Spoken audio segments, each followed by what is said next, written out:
Eu chamaria então o nosso irmão Salvador. Ele é membro da Sociedade Teosófica há 15 anos, físico e presidente da loja Fraternidade, para discorrer sobre o tema A Origem da Fraternidade Branca. Salvador. Bom dia a todos. Uma satisfação estar mais uma vez aqui no Centro Teosófico Raja, dando uma contribuição a um evento como este. Só que antes de começarmos a falar sobre o tema, no âmago da questão, sempre será interessante fazer algumas ideias a respeito do que essas palavras, fraternidade branca, representam. Praticamente, nós já ouvimos falar dessa fraternidade, seja através do trabalho teosófico, dos movimentos teosóficos, seja através dos, digamos assim, movimentos que surgiram a partir da sociedade teosófica, aqueles que carinhosamente nós chamamos os filhos da sociedade teosófica, que deu até mais filhos e atualmente existem até netos da sociedade teosófica. Agora, acontece que outros movimentos também estão tomando uma certa diretriz de abordar esse mesmo tema de uma forma sistemática. Outros movimentos que talvez sejam um tanto quanto não muito sérios, né? Usam a palavra indistintamente. Por esse motivo que eu, tendo um público heterogêneo, eu não sei o significado que essa palavra possui para cada um de vocês. Por esse motivo vou abordar o tema fazendo algumas introduções que eu acho que são sempre necessárias. Por exemplo, a fraternidade branca não é como algumas pessoas pensavam,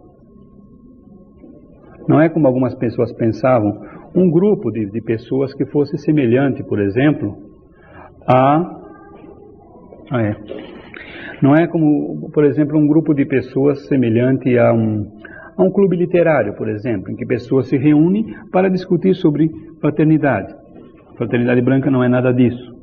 Também não é um grupo de, como poderiam pensar alguns, já pensaram inclusive, de eremitas que vivem isolados nas montanhas, alheios do mundo, apenas em contemplação, apenas em meditação. Também não é nada disso. Para que nós possamos então ter uma ideia da importância da hierarquia, é que nós apresentamos este tema, a origem da fraternidade branca. Só que para que ele seja desenvolvido com certa clareza, eu preciso fazer certas considerações estruturais com relação à essência nossa como seres humanos. Por exemplo, a atual visão científica, né, que é um grande paradigma que nós estamos vivendo no momento, mostra o seguinte: a ideia a respeito do cosmos, ela vem sendo modificada a partir das idades. Anteriormente, a ideia que se tinha a respeito da origem do cosmos era feita por uma revelação. Como revelação? Uma pessoa que tinha os poderes paranormais compreendia, ou inspirado, ou recebendo uma mensagem de alguma forma, o fato de que existe uma realidade transcendente, de que existe uma divindade, de que existe uma criação do universo, e aquilo foi legado por um modo religioso. Então a religião foi o primeiro modo de explicação para os seres humanos da existência do cosmos e suas espécies, inclusive a nossa espécie humana. Posteriormente surgiram escolas de filosofia, tanto no Oriente como no Ocidente, que tiveram por objetivo especular a respeito da natureza do universo. Então criaram-se diversos grupos. E posteriormente, por volta do século XVI, começou a surgir uma nova forma de ver o universo, através de um modo chamado método científico. E assim surgiu finalmente a ciência. Bom, a ciência tem a seguinte característica: o que ela consegue observar, o que ela consegue manipular, o que ela consegue medir, pesar, é digno de ser observado. O que ela não consegue medir, não consegue calibrar, o que não passa pela experiência, não pode ser, digamos assim, objeto de interesse científico. Desta forma, a explicação do universo é uma das explicações, assim como a explicação religiosa é outra, assim como a explicação filosófica é outra. Nenhuma delas é a dona absoluta da verdade, são apenas enfoques a respeito da realidade do mundo em que nós vivemos. Então, o que ocorre é o seguinte: existe o universo com todas as suas miríades e formas, diversos reinos, mineral, vegetal, animal e seres humanos. O que a ciência colocou, praticamente, é o seguinte: que existe a forma devido à existência da matéria e que em certas configurações de forma, através de certas reações, surge um outro aspecto chamado vida, ou seja, podem existir vegetais, animais e seres humanos. E entre esse processo evolutivo, alguns desenvolvem uma coisa chamada consciência. Então, se diz que os animais têm uma consciência, os seres humanos têm uma outra consciência, e hoje se especula se realmente as plantas têm uma consciência, uma percepção, alguma coisa assim a respeito. Entretanto, a colocação conforme a ciência faz é uma colocação especulativa, ou seja, se existe uma consciência, né, ela é subproduto da vida, que por sua vez é subproduto da matéria. Isso é uma visão tipicamente materialista. Acontece o seguinte, partindo dessa hipótese, se realmente tudo existe a partir de uma colocação ao acaso, conforme a própria ciência nos coloca, fica meio difícil acreditar que possa surgir, por exemplo, a vida. Algumas pessoas de pesquisa séria mesmo, dentro do ramo da biologia, por exemplo, eles mostram que a capacidade de que todas aquelas moléculas orgânicas se juntem para dar uma célula viva é muito difícil. Seria semelhante a, por exemplo, nós tomarmos todas as maquinárias, todos os equipamentos, painéis, parafusos de um avião, por exemplo, um Jumbo 747, um dos maiores aviões do mundo, colocássemos ele dentro de um túnel aerodinâmico, seria mais uma espécie de um liquidificador que ficasse rodando, mantendo todas as peças assim jogando, e depois de alguns milhares de anos, quem sabe milhões ou até bilhões de anos, todas aquelas peças, por acaso, estariam devidamente encaixadas. Então, fica meio curioso acreditar que isso pudesse acontecer. Mas também ficamos extremamente curiosos acreditar que, pelas leis do acaso, as diversas moléculas se encaixem e, plum, de repente, surgiu a vida. Surgiu uma molécula de DNA capaz de reproduzir-se e assim começou a fantástica vida no planeta Terra, pelo menos até onde nós conhecemos. Então, esse processo todo, realmente a ciência não explica. E se a gente for encostar um cientista na parede, ele resmunga, chia, mas é o código genético, são os genes. Né? Então fica uma explicação assim. Já aqueles que têm uma visão científica mais relacionada com as ciências exatas, como é o meu caso, percebem que existe um tremendo paradigma. Porque quanto mais você fragmenta a matéria, uma hora você percebe que a matéria não existe como tal. Ela é apenas uma energia condensada. Então, se a matéria é energia condensada, isso é a mesma coisa que, por exemplo, todos os tratados ocultistas dizem, inclusive a Blavatsky salientou na doutrina secreta, dizendo que a matéria era nada mais, nada menos do que o espírito condensado. E que o espírito era nada mais, nada menos do que a matéria sublimada, volatilizada. Deste modo, temos a mesma realidade. Temos a mesma colocação, independente de diversos pontos de vista. Outra coisa, então, que nos salienta é o seguinte, que existe dentro da tradição oculta o fato de que ocorre uma existência una. Essa existência una, esse princípio, essa divindade, como nós queremos chamar, ela se manifesta permeando todo o universo. Ou seja, aquilo que nós chamamos geralmente Deus, ele não está no espaço infinito, além das galáxias ou onde quer que seja. Ele está presente em todo o cosmos. Ele está presente, em essência, dentro de um átomo, dentro de um mineral, de um vegetal, de um animal e de um ser humano. Ele permeia todo o universo. Agora, a sua manifestação em níveis diferentes faz com que a consciência dessa unidade esteja desperta ou não desperta.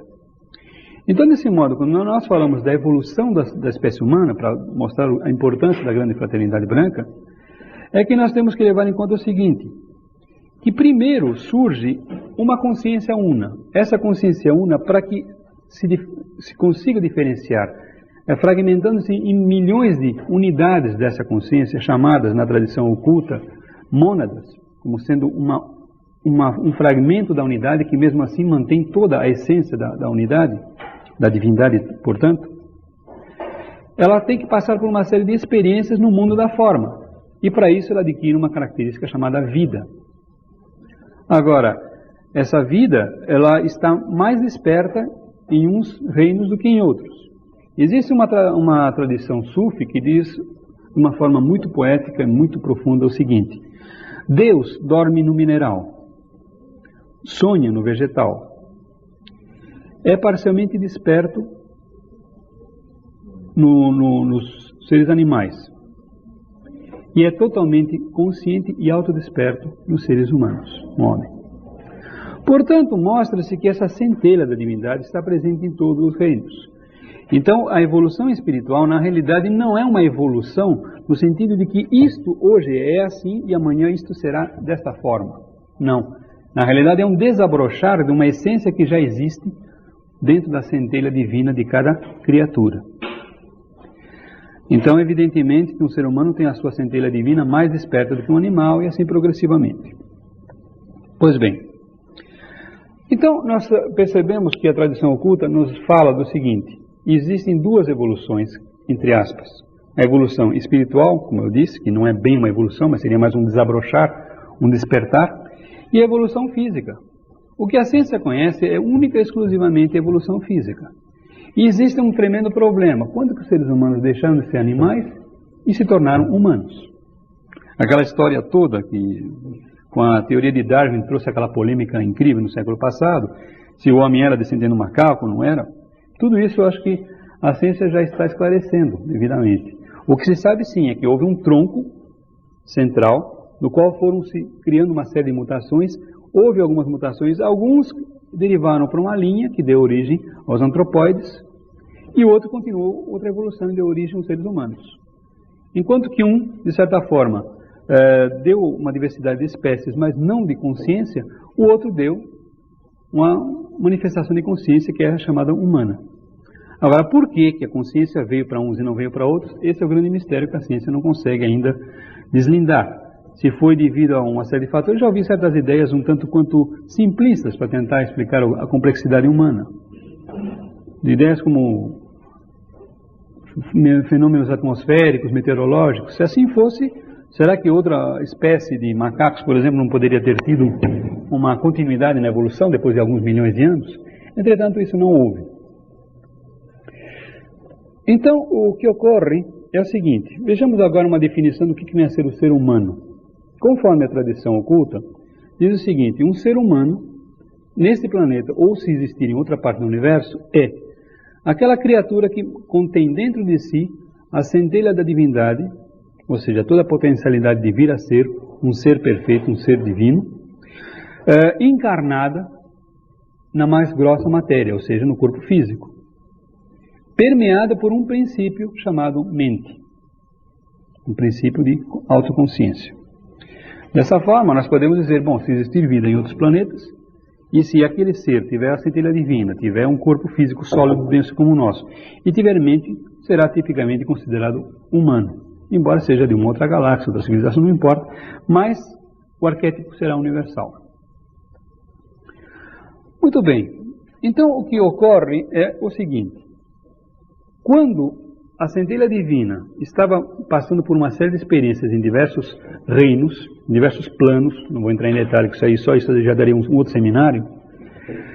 Simplesmente ela estava aguardando o momento em que, por uma evolução biológica, alguns seres antropóides chegassem num ponto de perfeição da forma física, ou seja, do corpo físico, capaz de permitir que aquelas centelhas divinas, aquelas almas, como poderíamos chamar assim, estivessem em condições de habitar um corpo físico adequado. Caso contrário, eles não teriam um cérebro capaz de ser uma extensão física da sua consciência no mundo físico. Então, desse modo, de uma forma misteriosa, chegou esse momento. Os filhos da Terra, poderíamos assim chamar, estavam maduros, e aí começou o esquema da evolução, ou seja, a centelha divina desceu e se manifestou entre criaturas físicas do planeta Terra. Mas isso ocorreu depois de um longo tempo. Porque dentro da tradição oculta diz que a manifestação da perfeição humana se dá em diversas fases ou ciclos. E por um nome que infelizmente é uma palavra um tanto quanto perigosa de ser usada, eu preferiria chamar ondas de manifestação da vida, mas a tradição oculta chama de raças.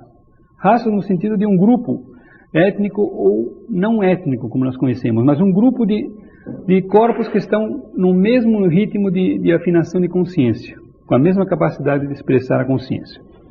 Então diz a tradição oculta que a primeira raça que surgiu no planeta Terra, das centelhas divinas, não era ainda uma raça física. Ela era, como nós poderíamos chamar, semelhante a anjos. Por quê? Porque ela tinha os princípios superiores, mas ela não habitava um corpo físico. Ela ainda tinha aquilo que nós chamamos um duplo etérico, que é a contraparte energética do nosso corpo físico. Então eles manifestavam-se nos planos superiores, ao cosmos, o plano astral e o plano mental, mas ainda não tinham aquela, como nós poderíamos chamar, solidez, como nós temos. Isso ocorreu durante a primeira grande raça, que era chamada raça polar. Só para dar uma ideia, para você isso ocorreu há milhares e milhares de anos, milhões de anos atrás, aliás, milhões. Essa primeira raça polar não deixou, digamos assim, fósseis físicos, porque simplesmente ela era etérica, se desvanecia. A segunda raça foi chamada hiperbórea também. Já foi um pouco mais densa. Já era quase que um etérico bem densificado. A terceira, finalmente, foi a chamada lemuriana. E aí, durante a raça lemuriana, é que ocorreu o seguinte. Esse princípio dos corpos físicos já estavam suficientemente desenvolvidos, e então, pela primeira vez, se manifestaram em corpos de animais, poderíamos assim chamar, em evolução, essa tremenda manifestação da energia divina dos seres humanos. E aí é que se começaram a criar outras mutações que deram origem às espécies como nós conhecemos, a todos os homens, desde os australopitecos, assim por diante, até chegarmos ao Homo sapiens sapiens hoje em dia. Desta forma, durante a terceira raça raiz, chamada lemuriana, é que ocorreu essa manifestação, essa encarnação das centelhas divinas na Terra. Então, a partir desse momento, os seres humanos precisavam de um princípio chamado mente. E o que ocorre é que seres que já transcenderam a evolução humana, mas não desse planeta, de outro mundo, vieram. Agora, se vieram, provavelmente não foi em naves como a gente imagina. Eles vieram simplesmente em energia pura, em espírito, podemos assim dizer. E vieram com a função de coordenar a manifestação, digamos, criar um campo para o qual a manifestação humana fosse possível. Então, o que eles fizeram? Simplesmente aquilo que nós poderíamos chamar um tremendo sacrifício. Ou seja, espíritos já libertos do ciclo de nascimentos se manifestam em outro planeta, mergulham a sua consciência voluntariamente em corpos de seres primitivos, para que eles, como sendo evoluídos, fossem os líderes daquela humanidade incipiente. Ora, vocês querem mais sacrifício do que isso? Sair das alturas celestiais para vir habitar um corpo grosseiro que a natureza mal tinha acabado de preparar? Alguns até se rebelaram. Daí que veio a lenda de Lúcifer, os anjos caídos. Aquela história do anjo caído não eram anjos assim, no sentido como nós conhecemos, mas eram seres das hierarquias espirituais que mantêm a vida no planeta, que tinham por função trazer a luz, trazer realmente a instrução, trazer a mente, trazer a consciência para aquelas mônadas que estão 0 quilômetro, porque nós éramos 0 quilômetro naquela época. E essas hierarquias vieram como se fossem instrutores para a humanidade. Inicialmente encarnando nos mesmos corpos, passando pelas mesmas necessidades, até que a própria humanidade começasse a caminhar com suas próprias pernas, até que cada centelha divina fosse pouco a pouco despertando as suas potencialidades em função desse princípio pensante que ela já havia adquirido através da doação deles, da manifestação de sua energia, e pouco a pouco ela começasse a evoluir. Isso ocorreu no meio da terceira raça raiz. Então se diz que essa grande fraternidade de seres começou a ser fundada no planeta Terra há aproximadamente 6,5 milhões de anos. Segundo diz a tradição oculta, a tradição do Oriente, eles vieram de um outro planeta que já encerrou o seu ciclo evolutivo. Então um grupo desses seres perfeitos vieram realmente montar o palco para que se desenrolasse o plano da existência divina de nossas centelhas aqui no planeta Terra. E eles vieram e ficarão aqui até que, notem bem, eles vieram, permanecem, alguns deles ainda permanecem, até que essa hierarquia que foi criada, conforme o Osmar colocou ontem, ou seja, um governo sacro, um governo divino, um governo de sacerdotes, possa fazer com que a própria humanidade caminhe com suas próprias pernas, tenha os seus próprios líderes, tenha as suas próprias diretrizes espirituais, e ela seja capaz de reencontrar o seu caminho dentro do plano divino. Agora, para isso não é tarefa de 1 milhar de anos, isso é milhões de anos que eles já estão aqui. Agora, à medida em que alguns seres humanos já alcançam a estatura de iluminação espiritual, capaz de prestar o serviço que eles prestaram, pouco a pouco eles vão voltando para o seu ponto de origem. Como nós veremos num diagrama que eu vou apresentar daqui a pouco, poucos são os seres humanos que chegaram a essa estatura de elevação espiritual. Muito bem. Então, tendo em vista todo esse processo, continuemos agora só para dar uma ideia do que vai ser a humanidade para o futuro. Depois dessa vinda dos senhores da chama, como também são chamados, os senhores da luz, surgiu isso durante a metade da terceira raça. Depois houve uma outra raça chamada Atlante, que muitos de vocês já devem ter ouvido falar, que por sua vez deu origem àquele continente chamado Atlântida, né? Que por sua vez depois foi afundado por motivos que eles estavam desenvolvendo certos poderes que estavam atrapalhando o esquema evolutivo. No meio da Idade Atlântica, conforme constam alguns registros, houve seres que conseguiam conscientemente criar uma energia tão negativa, um mal tão profundo, que estava matando as pessoas à distância, através do poder da mente e assim por diante. E desse modo, a humanidade estava se perdendo, em outras palavras. Por mais que a gente queira imaginar a degradação, a gente ouve falar hoje em dia, os problemas sociais, políticos, econômicos, morais e éticos que a gente possa imaginar hoje, isso não é nada comparado com o que já houve na Atlântida. A tal ponto que a grande hierarquia do planeta Terra percebeu que não havia outra solução a não ser fazer com que aquela civilização desaparecesse. Então houve a necessidade de que, através de outros seres acima dela, se criasse um tremendo cataclisma que afundasse todo o continente. E assim, todos aqueles seres, é claro, morreram, mas eles nascerão em outras épocas, e nasceram ainda, e nasceram até nesse século. O que vocês acham que foi a Alemanha de Hitler, por exemplo? Se não uma tentativa de estabelecer o reino das trevas? Simples, né? Basta ver os documentários sobre o nazismo, aquilo é terrível. Então, foi uma tentativa que esses poderes tentaram realmente usurpar aquilo que eles já tinham feito na época da Atlântida. Conquistar o mundo. Colocar o império do terror. Um império onde a vontade humana era aniquilada, onde a vontade de um era soberana. Uma coisa despótica. Bom, prosseguindo então, depois dessa raça Atlante, nós tivemos a atual raça que nós conhecemos, a raça Ária. Então, só para dar uma ideia, a raça Atlante, a raça lemuriana desenvolveu a capacidade de mergulhar a consciência no corpo físico, desenvolver a capacidade de manipular o corpo físico. Tanto é que essa raça, que já está extinta, hoje só existem alguns descendentes dela, simplesmente tem um grande controle sobre o corpo físico. Depois veio a Atlante, em que desenvolveu a capacidade de mergulhar desenvolver as suas emoções, as suas paixões, e deu no que deu. O egoísmo foi levado às últimas consequências. Atualmente estamos na chamada raça Ária. É a chamada Ária porque a primeira das raças foi desenvolvida no centro da Ásia, e depois o primeiro grupo se deslocou para a Índia, outro se deslocou para a Europa, assim por diante. Houve uma grande difusão de subgrupos, digamos assim, né? E qual é a característica da nossa raça Ária? Ora, a mente, o intelecto. Pela primeira vez em milhões de anos, a humanidade foi capaz de pisar na Lua, desenvolver equipamentos, pegar um telefone aqui, falar com uma pessoa no Japão, por exemplo, passar um documento para outro no outro lado da Terra. Isso é tecnologia, isso é ciência, isso é conhecimento, isso é fruto da mente. Agora, mais especificamente, isso começou a partir do século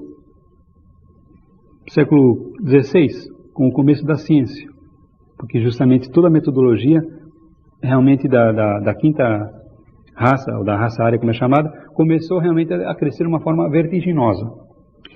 Agora, após isso, daqui a milhares de anos, nós teremos uma outra raça que dará a tônica dessa energia sobre o planeta Terra. É a chamada raça intuicional. Ela não tem um nome definido, mas alguns ocultistas assim a chamam, né? Porque ela terá que desenvolver uma faculdade que está além da mente. É a percepção intuitiva ou unitiva da essência da vida. Ou seja, perceber que nós não somos, como as aparências nos mostram, seres separados do universos diferentes. Somos seres cuja consciência una está manifestada em cada um de nós, que passa cada um de nós por experiências distintas, mas cujo propósito é levar a nossa consciência de novo à consciência una, a consciência do todo. E por último, nós teremos a grande raça, chamada raça espiritual, na qual se espera que a humanidade alcance toda a percepção da genuína espiritualidade e se tornem todos seres perfeitos. Isso ainda demorará alguns milhões de anos, evidentemente. Então, esse processo todo de conduzir seres cuja consciência incipiente sai desde a barbárie até uma espiritualidade genuína é função da grande fraternidade branca. Agora, eles vieram, como eu disse, há 6 milhões e meio de anos. E a tarefa que eles se propuseram é uma tarefa quase que árdua. Eles não têm pressa, quer dizer, eles têm um plano a ser cumprido, mas eles sabem como o processo é lento. Apenas para quem dar uma ideia, vamos passar algumas transparências que ilustrarão melhor esse processo. Acho que não há necessidade de apagar a luz, porque o projetor é bem forte. Aqui nós temos, por exemplo, uma simples ilustração que nos coloca qual é o processo cíclico de manifestação da consciência, né?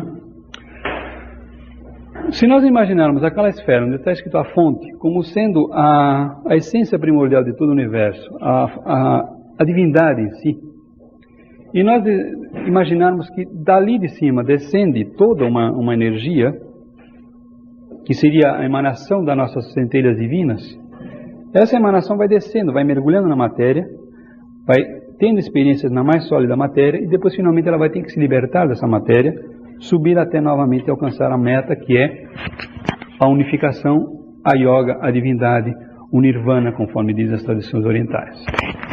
Agora, tudo isso, poderíamos até usar a colocação, a tradição ocidental, é a mesma coisa do que aquela chamada parábola do filho pródigo, em que o filho estava muito bem na casa do pai, mas ele tinha necessidade de conhecer o mundo. Ele saiu, né? Pegou um pouco de dinheiro do pai e foi rodar o mundo. Quando ele percebeu, ele tinha gasto dinheiro, ele estava realmente triste, começou a trabalhar, começou a fazer serviços subalternos. Daqui a pouco ele foi perceber, ele estava limpando chiqueiros e porcos, assim, um trabalho muito servil, muito humilde, até que ele percebeu que ele estava longe do pai, sentiu aquela necessidade, aquela ânsia de voltar à casa do pai, e assim começou a longa jornada de volta, procurando realmente encontrar a casa do pai. Então, dessa mesma forma, depois ele chegou na casa do pai, foi bem recebido, saudado pelo pai e tudo mais. Essa é uma parábola, como tantas outras da tradição cristã, que mostra toda a longa jornada, a peregrinação que a alma humana faz, saindo do seio do pai completamente inconsciente, mergulhando no mundo da matéria, tendo experiências, voltando novamente ao seio do pai como autoconsciente, como um ser iluminado, um ser não mais animal, mas sim um ser divino, devidamente desenvolvido em suas potencialidades. Bom, então, como nós vemos, né, vários estágios, né, à medida que o ser humano vai mergulhando, né, ele vai tendo certos conflitos. Então, nós percebemos o seguinte, que nós somos humanos em termos, porque a nossa herança animal ainda é muito forte. É por isso que eu digo às vezes, em minhas palestras, o seguinte, que nós somos, paradoxalmente dizendo, somos bestas divinas. Por quê? Ao mesmo tempo temos corpo físico, temos emoções, temos paixões, temos raciocínios realmente, às vezes, meio negativos, perversos, como o caso desses que cometem crimes assim hediondos, e ao mesmo tempo temos dentro de nós aquela capacidade de sermos seres perfeitos, divinos. Então a meta de toda a evolução humana é fazer com que os seres humanos desenvolvam todas aquelas potencialidades divinas, que são a vontade, no seu sentido mais interno, não é uma vontade que querer as coisas para si, mas é a vontade unificada com a vontade divina. Ou seja, sermos co-criadores com o plano divino. Sermos agentes da lei divina, digamos assim. O amor o amor, não digo o apego, amor aquele que realmente se abre para o mundo, que nada quer em troca, o altruísmo, e ao mesmo tempo a capacidade criadora da mente, ou seja, a capacidade de manipular o mundo, dar formas, criar construções, prédios, edifícios, equipamentos, tudo. Essa é a capacidade que também tem que ser desenvolvida por cada um de nós, nos diversos ciclos ou manifestações, como nós chamamos as reencarnações, né? Agora, esse diagrama aqui vai mostrar de uma forma bem sistemática o que vem a ser a grande fraternidade branca, conforme ela está estabelecida. Nós temos aqui vários níveis, 5, 6, isso daí significa níveis de consciência, expansões de consciência, ou também como são chamadas as iniciações. Muito bem. Nós temos o seguinte, a divindade geralmente é representada por 3 aspectos, em todas as tradições. No cristianismo é chamado Pai, Filho e Espírito Santo. Na tradição oriental é Brahma, Vishnu e Shiva. Na antiga tradição dos egípcios era chamada Osíris, Ísis e Horus. Então essa forma pela qual a divindade se manifesta, sempre em 3 aspectos, é comum a todas as religiões da humanidade. Por esse motivo, nós temos uma representação na sociedade teosófica com relação àquilo que nós chamamos Logos. Logos é como se fosse a manifestação da consciência divina através de um coordenador regional, por assim dizer. Então, dentro da nossa região, do nosso sistema solar, o coordenador é o chamado Logo solar. É um ser que não tem um corpo físico como nós chamamos, mas do centro desse ser dimana uma energia capaz de manter a vida de todo o sistema. Então, o seu centro é o Sol, como nós chamamos. Ou seja, a divindade não é o Sol. O Sol é apenas o ponto de irradiação da energia para que a vida se manifeste em nosso sistema solar. Então, são 3 vários aspectos do Logos. Primeiro, segundo e terceiro. O primeiro aspecto corresponde ao aspecto Pai na tradição cristã. O segundo corresponde ao aspecto Filho. E o terceiro corresponde, na tradição cristã, ao aspecto Espírito Santo. Muito bem. Nós vemos que esses 3 triângulos que representam aqui, esse triângulo que representa a manifestação da divindade, se reflete aqui embaixo num outro triângulo grande, em que aqui existem vários nomes, como vocês estão vendo, Manu, Mahashoam e Bodhisattva. Significa basicamente o seguinte, vários níveis como eu tinha colocado, né? O nível superior, nesse local nós temos a 10ª expansão de consciência, a 10ª iniciação, como é chamada, né? Que estaria o Logos, propriamente dito, né? Estaria o Logos aqui, na 10ª iniciação. Abaixo disso, não consta nesse diagrama, mas neste nível mesmo, nós teríamos a 10ª iniciação, que é o chamado o vigilante silencioso. É um ser de elevada elevação espiritual que ele é o intermediário entre a hierarquia oculta no nosso planeta Terra e a própria essência daquele princípio divino que mantém em vida o nosso universo do sistema solar. Ele é chamado vigilante silencioso porque é aquele que mantém a estrutura da hierarquia funcionando através de sua inspiração, de suas leis e assim por diante. Abaixo dele está aquele que é chamado Senhor do Mundo, ou Rei do Mundo também, como é chamado. Na tradição oculta ele é chamado, dentro do Oriente, Sanat Kumara. E ele é um daqueles 4 que eu disse que havia vindo de outro sistema solar para auxiliar a humanidade. Vieram em espírito, evidentemente. Agora eles permanecem aqui durante todo esse tempo. Então esse Senhor do Mundo já tem a 9ª iniciação, né, espiritual, que é o ser mais evoluído de todo o complexo, só que ele não é fruto, ele não é filho da evolução humana. Ele seria um que veio para cá, como eu já disse, fazer o grande serviço de manter acesa a chama da espiritualidade para que toda a humanidade evoluísse. Abaixo dele, no 8º nível, existem 3 outros seres que aqui estão representados por esses 3 pequenos triângulos aqui. Esses 3 pequenos triângulos representam os outros 3 seres que vieram junto com o Senhor do Mundo, Sanat Kumara, e que ainda estão fazendo parte da hierarquia oculta do planeta Terra, embora, como eu já disse, eles não sejam filhos do nosso sistema planetário. E aqui existe o Buda. Antes de entender isso aqui, que é um assunto um tanto quanto delicado, percebamos o que significa isso. Isso é uma função, é um posto, é um cargo dentro da hierarquia. A função dele tem um certo papel. Aqui embaixo nós temos outro triângulo refletido. E agora vai ficar mais claro isso daqui. Temos o Bodhisattva, o Manu e o Mahashohan. Como eles estão no mesmo espaço aqui, percebemos que eles estão no mesmo nível de consciência. Mas as suas funções são diferentes. No caso, o Manu, por exemplo, ele está relacionado diretamente com o primeiro aspecto da divindade, que é o aspecto vontade. Então, aqui está o ápice da hierarquia oculta. São 3 seres que estão constantemente irradiando suas energias e fazendo com que se cumpra o plano divino na Terra.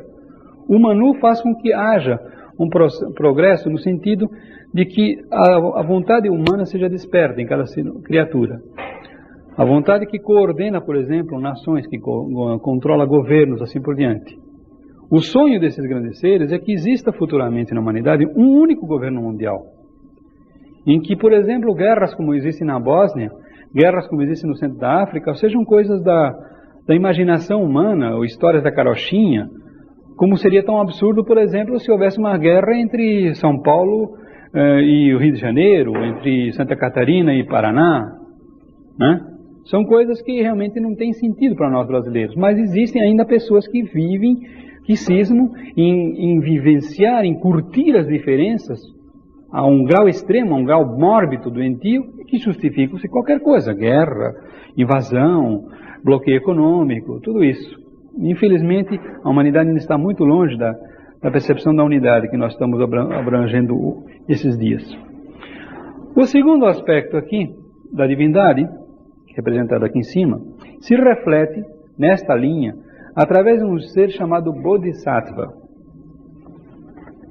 O Bodhisattva poderia ser traduzido como o Senhor da Sabedoria, como o instrutor dos anjos e dos homens.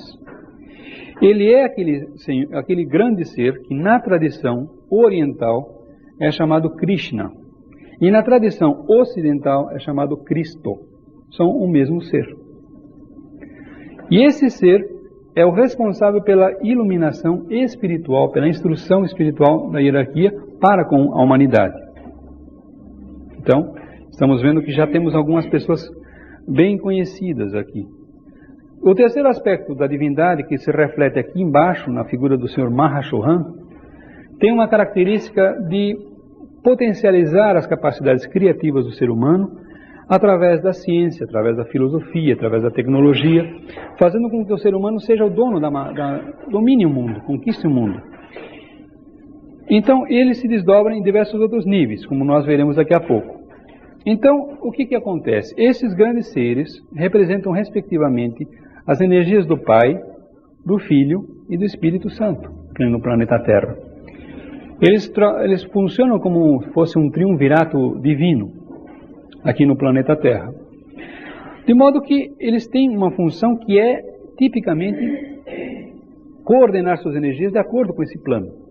Evidentemente que à medida em que os seres humanos forem alcançando a iluminação, esses cargos são ocupados por esses seres. Por exemplo, aqui nós temos esses 3 seres, o Cristo, por exemplo, o Senhor Manu Vaivasvata e o grande Mahashohan, eles são frutos da evolução terrestre. Antigamente, esses postos seriam ocupados por aqueles seres que vieram de outra hierarquia de outro planeta, para auxiliar a humanidade. Mas, felizmente, no topo já existem 3 grandes seres. E conforme a tradição oculta nos diz, antes, por exemplo, de que nós tivéssemos o Senhor Cristo como instrutor da humanidade, houve outros instrutores. Antes mesmo que o cristianismo, por exemplo, fosse colocado à tona, outro grande ser estava já, durante milênios e milênios, trazendo grandes instruções religiosas na época da Atlântida e assim por diante. Só que chegou um ponto em que esse ser tinha que fechar com chave de ouro toda a sua evolução, todo o seu trabalho, todo o seu dever para com a humanidade. E por uma questão kármica, quando ele se encarnou pela última vez, estavam presentes no mundo, encarnados também, todos os que haviam sido seus discípulos durante muitas e muitas eras. E uma vez feito esse último esforço para com a humanidade, ele criou toda uma série de diretrizes e pouco assim surgiu uma outra religião. E esse ser, quando abandonou o posto, alcançou um nível dentro da hierarquia que é chamado um nível do iluminado, o nível do Buda. Então ele se tornou um Buda e ele deixou de ser o instrutor da humanidade. Embora ele tenha uma ligação na hierarquia, porque até a 7ª iniciação está relacionado com o trabalho prático no planeta Terra. Acima daí já é um intermediário quase entre a hierarquia dos encarnados e a hierarquia já celeste, que nós poderíamos chamar a hierarquia quase que cósmica. Então ele está num termo intermediário. Acima dele, só o Senhor no mundo. No mesmo nível que o Senhor Buda, só aqueles 3 Kumaras que chegaram representando a hierarquia também de outro sistema. Então, um pouco abaixo desses 3, nós temos o seguinte: essa energia primordial que se divide em 3 inicialmente, depois quando ela passa por um outro, ela, como se fosse um prisma, ela se divide em outras funções. Então, das características do Sr. Mahashohan, nós temos uma divisão em 5. E aqui nós temos aquilo que são chamados os raios primordiais, ou os raios da manifestação divina no planeta Terra. Por que existe tanta diversidade humana? Porque existem vários fluxos de energia, dos quais cada uma das nossas centelhas divinas passou quando ela foi formada, digamos assim. Então, atualmente, nós estamos desenvolvendo a nossa consciência no primeiro raio, no segundo, no terceiro, no quarto, um deles. Evidentemente que é necessário, então, já que a energia divina ela flui primeiro daquele aspecto da divindade, as 3 pessoas da divindade, ela vai descendo no planeta Terra, flui através desses grandes seres. Depois ela é novamente diferenciada e vai acabar sendo fluída por outros seres que estão nesse nível de iniciação, chamado Shohan. Eles são chamados, Shohan significa senhor, chefe. Então eles são os chefes dos raios, ou os chefes dos princípios da manifestação da vida em suas diversidades. Então, quando nós dizemos mestre de sabedoria na sociedade teosófica, nós não estamos falando de um faquir que estuda há 10 anos ou algum de nós que tenha estudado meia dúzia de livros e já possa ser chamado mestre em teosofia. Isso para nós é motivo até de riso, até meio irônico. Ninguém é mestre de coisa alguma aqui no planeta Terra, só é mestre lá em cima, nesse nível aqui que nós estamos abordando hoje. De modo que um mestre é chamado mestre quando ele alcança a 5ª grande iniciação. E dentro do ciclo da manifestação da hierarquia oculta, o máximo que se pode chegar como manifestação direta com a humanidade é a 7ª iniciação, que é justamente o coroamento dos seres que estão diretamente vinculados à hierarquia oculta. Acima disso, como eu já disse, são intermediários. Então vejamos, 5ª iniciação se torna um mestre de sabedoria. Aquela pessoa que já tem uma percepção da unidade da vida, é capaz de trazer, de irradiar a cada instante a vontade divina, o amor divino e a capacidade criativa da divindade, capaz de influenciar a nível emocional, a nível mental, aqueles seres que estejam aspirando uma genuína evolução espiritual, e assim tornar-se a nível interno, a nível psíquico, a nível espiritual, o seu instrutor, o seu mestre. Tudo isso são os seres que estão na 5ª iniciação, que ao todo não são mais do que 60 no mundo. Apenas. Agora, nem todos os seres que se libertam do ciclo de nascimentos e mortes permanecem na humanidade como esta hierarquia. Alguns vão fazer outros planos, outras atividades no sistema cósmico como um todo. Uma delas, como nós já vimos, isso será abordado por outros oradores, é auxiliar a implantação de uma manifestação divina em outro planeta. É o caso que aqueles senhores da chama de Vênus vieram trazer as suas vitalidades, vieram trazer a sua mente, os seus princípios pensantes para nós, pobres mortais. Então assim nós temos agora, no nível da direção acima deles, os Shohans, ou senhores, os chefes de vários raios. Então existem alguns mestres que são conhecidos dentro da tradição oculta por nós, da sociedade teosófica, que foram sendo conhecidos por outras tradições também, como por exemplo a tradição Rosa Cruz, a tradição maçônica, assim por diante. E hoje, infelizmente, alguns desses mestres estão em nome de qualquer esquina, e qualquer um que lê 2, 3 livros já acha que é discípulo de mestre e começa a se dizer iniciado. Em primeiro lugar, diretamente descendo do primeiro aspecto do Logos, nós temos o Shohan chamado Moria. No segundo aspecto do logo, nós temos o Chohan chamado Kuthumi. E depois nós temos o Conde Saint-Germain, que é o Chohan do sétimo raio. O chefe do sexto raio é Jesus, o quinto é Hilarion, o quarto é Serapis e o terceiro raio é o veneziano. Muito bem, então vejamos, só para dar uma ideia muito simplista, sem querer entrar em muitos detalhes, como é que tudo isso se manifesta.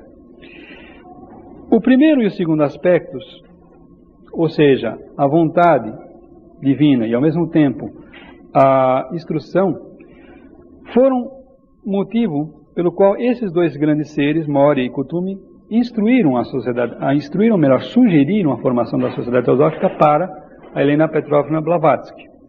E eles são, por assim dizer, os grandes corresponsáveis pela existência da nossa sociedade e, consequentemente, de outras sociedades que surgiram depois dela, ou se inspiraram nela, tanto faz.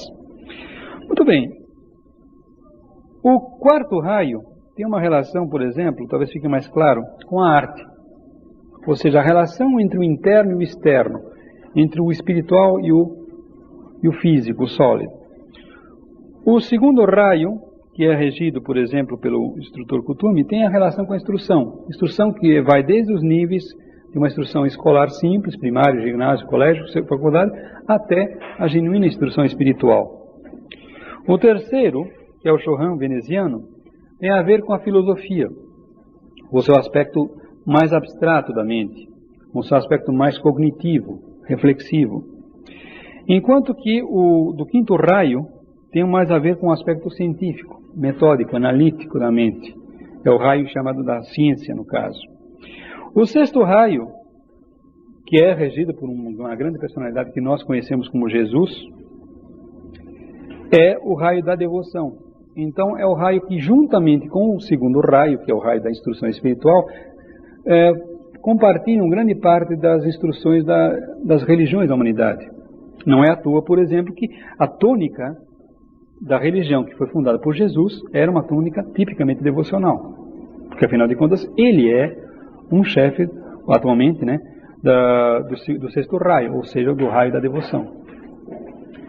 Evidentemente, quando outros instrutores criam uma outra religião, ela assume uma característica diferente. Por exemplo, o Senhor Buda, vocês podem ver que está no terceiro raio. Então a religião do budismo, por exemplo, não é uma religião devocional, é uma religião mais filosófica, mais mental. E assim por diante.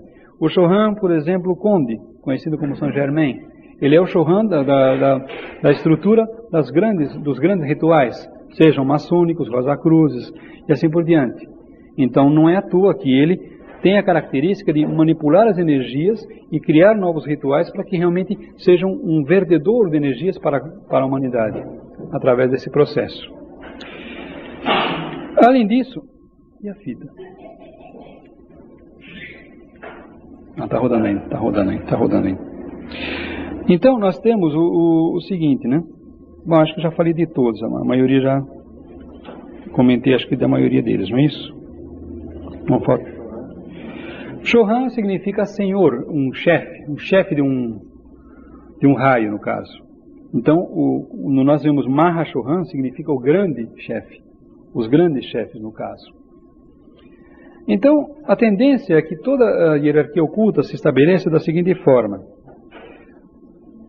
Primeiro, a atuação, os mestres, são chamados ascekas, no caso, seres perfeitos, procuram discípulos no mundo. À medida que eles vão realizando suas tarefas, quando eles alcançam um nível de experimentação, um nível de vivência interna, devido ao seu trabalho, eles vão aumentando o seu grau dentro da hierarquia, ou então vão indo para outras ramificações. Mas a estrutura pela qual os que permanecem instruindo a humanidade tem essa característica. Outros, por exemplo, vão ajudar indiretamente a humanidade. Existem aqueles que não encarnam como humanos. Existem aqueles que, por exemplo... Bom, deixa um pouco ligado. Existem aqueles que, por exemplo... Existem outros que não encarnam como humanos, mas eles ficam nos outros planos superiores. Fazendo o quê? Fazendo com que estes daqui tenham um depositório de energia para controlar certos elementos que a própria humanidade gera contra si mesma, completamente inconsciente. Então eles são uma espécie de, como eles mesmos se chamam, a grande muralha, que impede que o próprio mal que a humanidade faz caia sobre ela mesma. Então, entre certas coisas que eu tenho certeza que essa grande muralha, e mais a grande hierarquia fez, por exemplo, é evitar o suicídio da humanidade. Vocês devem lembrar que 20 anos atrás, o mundo era dividido em 2 blocos. Um bloco capitalista e um bloco comunista. Não havia meio termo. Cada um querendo destruir o outro. Tinha bombas atômicas, bombas de nêutrons, bombas de hidrogênio, capaz de destruir o outro centenas de vezes. Então nós vivíamos numa idade do terror, em que a gente não sabia se a guerra poderia começar daqui a 5 anos, 6 meses. Era gente abrindo tocas debaixo da terra, criando completos buracos, procurando realmente se colocar no centro da terra ao salvo de uma bomba. E era um terror realmente completamente real. Porque a qualquer momento podia haver um louco de um lado ou do outro, capaz de apertar os 2 botões naquelas salas famosas, e deflagraria a Terceira Guerra Mundial. E como disse sabiamente o Einstein, se houver a Terceira Guerra Mundial, não sei como vai ser, mas a 4ª com certeza vai ser com paus e pedras, porque não vai sobrar nada para que as pessoas possam guerrear de uma outra forma mais sofisticada. Então, o que deve ficar claro quando nós falamos sobre a origem da grande fraternidade branca é que ela teve sua origem, de fato, com seres que vieram dar o seu sacrifício, ou seja, o seu sacro ofício, para com a humanidade que estava na época começando a ter a manifestação divina ainda nos níveis arquetípicos. Não havia ainda corpos capazes de receber toda aquela centelha divina. Quando eles vieram, criaram aquela energia, deram os seus princípios pensantes à humanidade, para que ela pudesse caminhar com suas próprias pernas, para que ela pudesse ter o seu livre-arbítrio, e ela pudesse começar a evoluir por si só. Como vai ficar claro nas próximas palestras, porque basicamente este tema que nós começamos a abordar agora, ele terá sua continuidade no painel que nós teremos. Não, a Érica, você, né? Onde que você está? Ih, agora te perdi aqui, no domingo, né? Exatamente. No domingo nós teremos os Mestres de Sabedoria, será apresentado pela Luciana e por mim, e também a Senda para a Perfeição e a Experiência Mística, apresentado pela Érica Letzerlich. Basicamente nós voltaremos a tocar no mesmo assunto, só que de uma forma mais terrena para cima, ou seja, desde a fase da aprovação do discípulo até chegar à primeira iniciação, até chegar nesse nível que nós temos começado para cima hoje. Bom, eu acho que já estamos esgotando o tempo, né? Eu acho que agora passo a palavra para as perguntas. Diga. A mãe do mundo não se encaixa nesse gráfico? A mãe do mundo não se encaixa no gráfico. Muito interessante. Na realidade, ela se encaixa de certa forma. Sabe por quê? Embora seja uma falha didática, né? Didática que eu quero dizer é o seguinte: existem seres que fazem parte da hierarquia e que têm por objetivo facilitar a construção das formas no mundo.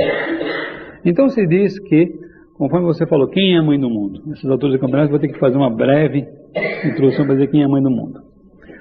Acontece que a tradição nos diz que a mãe de Jesus, ou seja, a Maria, ela já era um ser de uma evolução espiritual tão grande quanto ele. Só que ela tinha a grande missão de trazer ao mundo aquele que seria o porta-voz da verdade, o porta-voz do Cristo. Por isso que é chamado Jesus o Cristo. Como eu mostrei no diagrama, Jesus foi um discípulo que foi o porta-voz da sabedoria do grande ser chamado Cristo.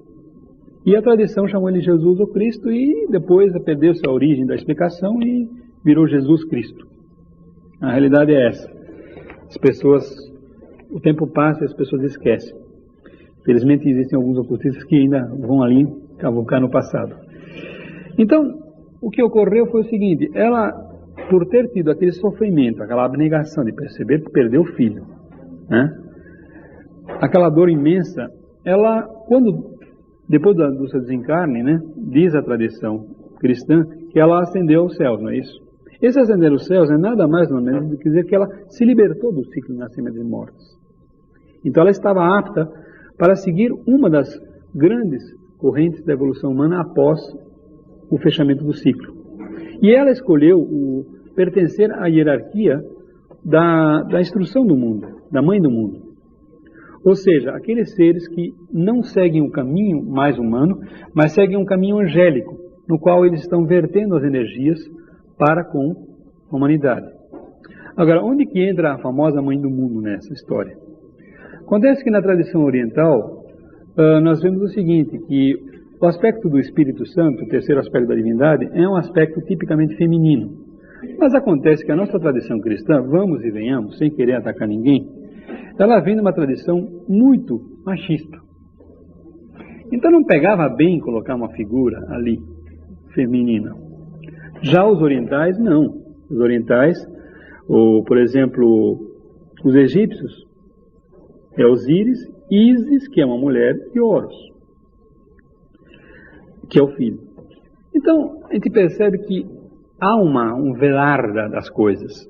Então, outra tradição oriental, por exemplo, coloca Brahma, Vishnu e Shiva, mas coloca também as suas esposas juntos, como sendo uma manifestação dual da energia, que é masculina e feminina ao mesmo tempo. E Brahma também, exatamente. Quer dizer, tem esses detalhes, né, que ela lembrou bem. Então o que ocorre praticamente é isso, ele fica meio velado, mas de forma que a mãe do mundo é uma manifestação do terceiro aspecto do Logos, que é o aspecto do Espírito Santo, que é energia criativa, por isso que ela coopera com a evolução da forma dos seres humanos, assim por diante. Beth.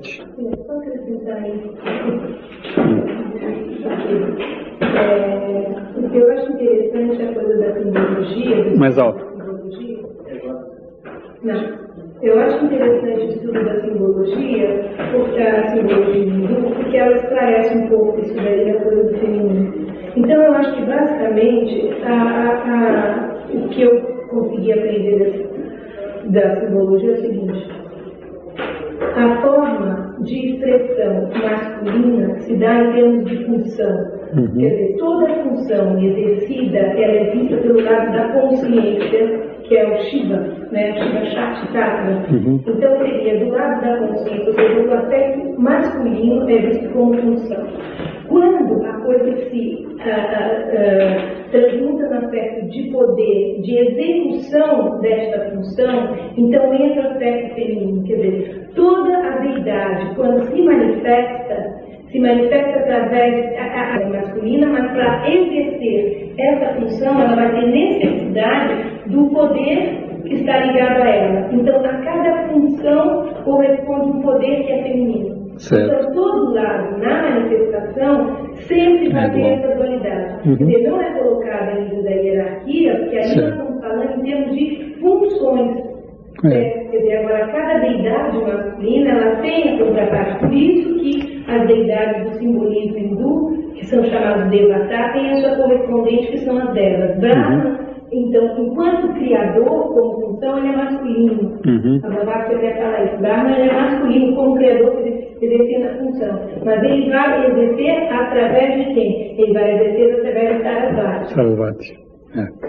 Que é a consorte dele. Por isso, consorte.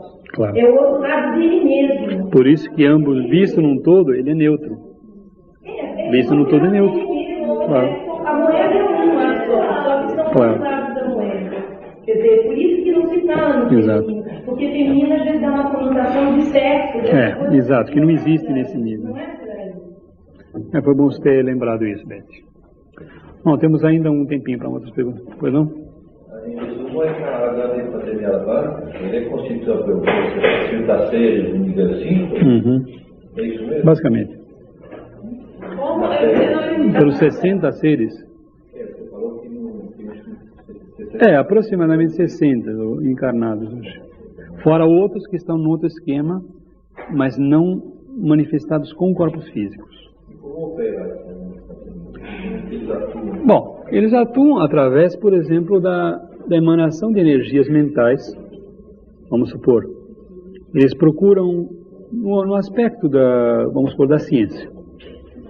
Eles conhecem a percepção de todos os segredos do universo.